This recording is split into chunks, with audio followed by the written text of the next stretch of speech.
আমার নাতি শিয়ালিনীকে খুব ভালোবাসে, আর শিয়ালিনীও। হোয়াট? আমি শিয়ালকে? না না, মোটেই না। ওই কলেজে পড়ে এক মাইয়া, উফ, কলেজে পড়ে এক মাইয়া, তাকায় দেখো ধীরে ধীরে ধীরে ধীরে ধীরে ধীরে। হারামজাদা, অসভ্য, ইতর কোথাকার! মেয়ে দেখলে গান করতে বুঝে ইচ্ছে জাগে? তোমার মতো সুন্দরীকে দেখলে তো গান এমনি এমনি হৃদয় থেকেই বেরিয়ে আসে। উফ, আমার পথ ছাড়ো। শিয়ালিনীর পথ আটকে গান করছিল শিয়াল, আর শিয়ালিনী শিয়ালকে দুটো কথা শুনিয়ে সেখান থেকে চলে গেল। যে করে হোক শিয়ালনীকে পটাতেই হবে। যাই, এখন বাড়ি ফিরে যাই। তারপর শিয়াল বাড়ি ফিরে গেল। বাড়িতে রয়েছে তার বৃদ্ধ শিয়াল দাদু। দাদু, ও দাদু, ওরে তোর আবার এখন আসার সময় হলো? সারাদিন তো এই গরুটার কথা একবারও ভাবিস না। আরে দাদু, আমার কি বিয়ে দেবে না? ও দাদু, আমার কি আর বিয়ে দেবে না তুমি? ওরে ফাজিল, তুই রোজগার আগে ঠিক করে কর, তারপর বিয়ে দেব তোর। যা এখন এখান থেকে।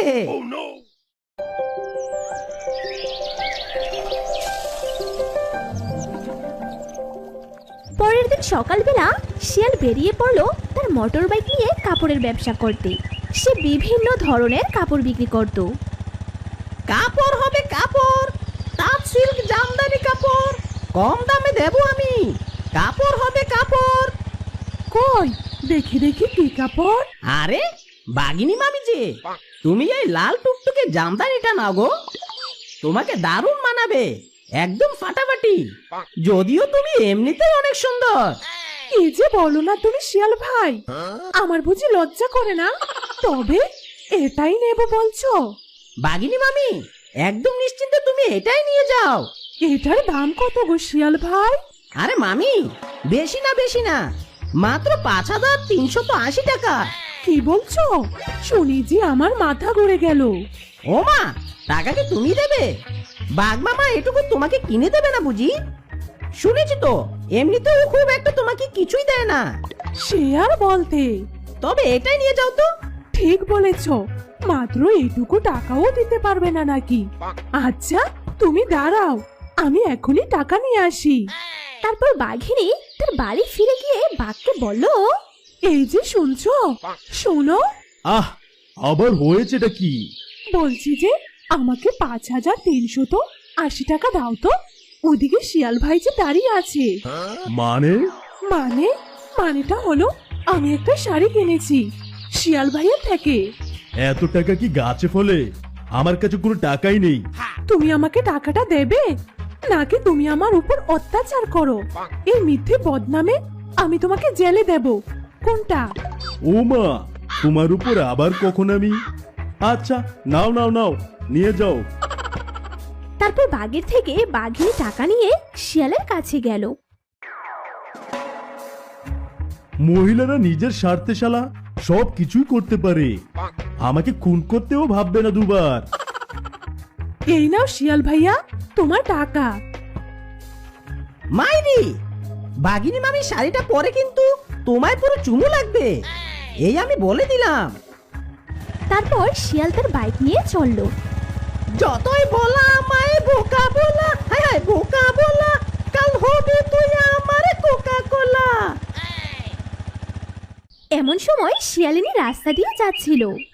এই যে কয়লা সুন্দরী, একটু শুনে যাও। কি হয়েছেটা কি? দেখো দেখো, আমার কাছে কত সুন্দর সুন্দর শাড়ি, তুমি চাইলে কিন্তু নিতেই পারো। ওসব শাড়ি দেখে শিয়ালিনীর মন যেন হঠাৎ গলে গেল। সে মনে মনে ভাবতে থাকে, আরে সত্যি তো, কত দারুণ সব শাড়ি।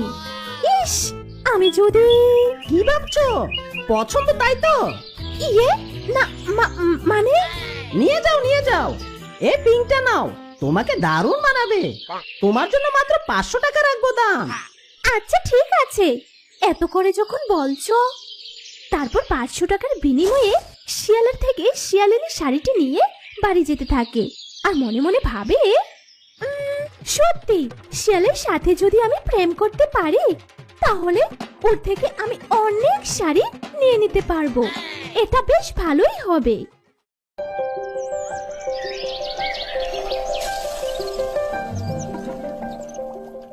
তার পরের দিন শিয়ালিনী ওই পিঙ্ক কালারের শাড়িটি পরে শিয়ালের সাথে দেখা করতে আসে।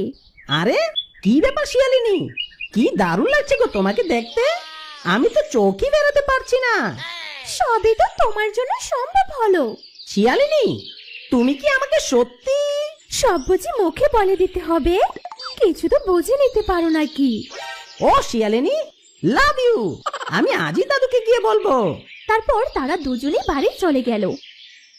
পরের দিন, এই যে শোনো না গো, আমাকে একটা লাল রঙের শাড়ি দেবে গো? নিশ্চয় দেব, কেন দেব না, তুমি তো আমার সব। তারপর শিয়াল শিয়ালিনীকে একটা লাল রঙের শাড়ি দিল। এভাবে শিয়ালের থেকে শিয়ালিনী দিনের পর দিন শাড়ি নিতে থাকে। একদিন, কি রে হতো ছাড়া, টাকা পয়সা রোজগার করিস না, সারাদিন খাস আর বাইক নিয়ে ঘুরিস। তা এই সংসারটা চালাবে কে শুনি? শোনো দাদু, তুমি যদি আমার বিয়ে না দাও তাহলে আমি কিন্তু 1 টাকাও এই সংসারে দেব না। আচ্ছা, বিয়ের ভূত চেপেছে মাথায়, বেশ। তারপর শিয়াল চলে গেল শিয়ালিনীর সঙ্গে দেখা করার জন্য। এই যে শোনো না গো, শুনেছি ওই জঙ্গলের পুকুরটা আর ওই দিকের জমিটা সব তোমার নামে। হ্যাঁ সোনা, কিন্তু তুমি কিভাবে জানলে? না মানে, শুনেছি কারো কাছে, তাই মনে হলো এটা জিজ্ঞেস করে নিলাম। হ্যাঁ গো, আমারও না এমন একটা পুকুর আর জমির খুব ইচ্ছে ছিল জানো, কিন্তু আমার ওসব কিছুই নেই।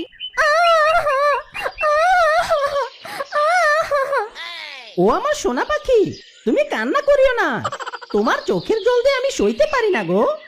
আচ্ছা, আমি আমার সব জমি তোমার নামে লিখে দিচ্ছি। এবার তুমি খুশি তো শিয়ালিনী? সত্যি বলছো? তুমি সত্যি বলছো? হ্যাঁ রে বাবা, হ্যাঁ, আমি কালই সব দলে নিয়ে আসবো। তারপর শিয়াল বাড়ি ফিরে গেল। কি রে হতো ছাড়া, কি করছিস এভাবে? সব এলোমেলো করে দিয়ে জমির দলিল, এই তো পেয়ে গেছি। ওরে, তুই এসব নিয়ে কি করবি?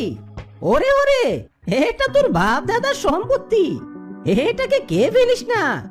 ওরে যাস নে। শিয়াল তার দাদুর কোনো কথা না শুনে চলে গেল সেই দলিল নিয়ে শিয়ালিনীর কাছে। ডার্লিং, আমি এসে গেছি। কই কই এনেছো সব? এই যে সব এনেছি। তারপর শিয়াল ওই দলিলগুলো সব শিয়ালিনীকে দিয়ে দিল। ওগো, আমাকে তুমি ছেড়ে যাবে না তো? ছি ছি, তওবা তওবা, এসব তুমি কি বলছো? আমাকে তুমি বিয়ে করবে তো শিয়ালিনী? তুমি বুঝি আমাকে বিশ্বাস করো না? তারপর শিয়াল শিয়ালিনীকে জড়িয়ে ধরলো। পরের দিন, দাদু, এখনই শিয়ালিনীর বাড়িতে আমাদের বিয়ের প্রস্তাব নিয়ে যাও। আমি সব জমি পুকুর ওর নামে করে দিয়েছি, ও আমায় বিয়ে করবে বলেছে। তুমি আজই যাও। ওরে, এই তুই কি করেছিস?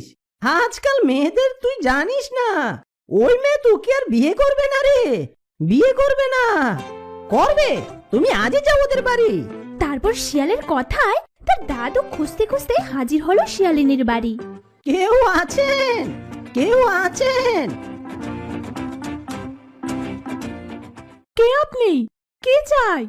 আসলে আমার নাতি শিয়ালিনীকে খুব ভালোবাসে, আর শিয়ালিনীও। হোয়াট? আমি শিয়ালকে? না না, মোটেই না, আমি ওকে ভালো টালোবাসি না। এ কি বলছো তুমি? তোমার নামে ও সব জমি লিখে দিয়েছে। আমি এত শত কিছুই জানি না, আপনি জানতো, যান এখান থেকে, আমি শিয়ালকে চিনি না। তারপর ফিরে গেল শিয়ালের দাদু। কি বাবা, কেমন দিলাম? বেশ হয়েছে। শালা শিয়াল বেটা আমার বউকে সারে দিয়ে আমার থেকে 1000-5 টাকা গছিয়েছিল, আর আজ ওকে আমি নিঃস্ব করে দিয়েছি। এই না হলে আমার মেয়ে। এটা তোমরা বাপ বেটি একদম ঠিক করনি। জাস্ট শাট আপ মম, চিল করো চিল। শিয়াল, বলেছিলাম অত ছাড়া, তোকে ও বিয়ে করবে না। ও বলছে ওনাকে তোকে চেনেই না। সব ধ্বংস করে দিলি তুই। সব ধ্বংস করে দিলি, ওকে সব সম্পত্তি লিখে দিলি। এখন আমরা কি খাবো? আমার সব গেল রে, শিয়ালিনীকে ভালোবেসে। এখন আমি কি করি? কপাল তোকেই মরি। এই বলে শিয়াল মাটিতে বসে মাথা ঠুকতে থাকলো।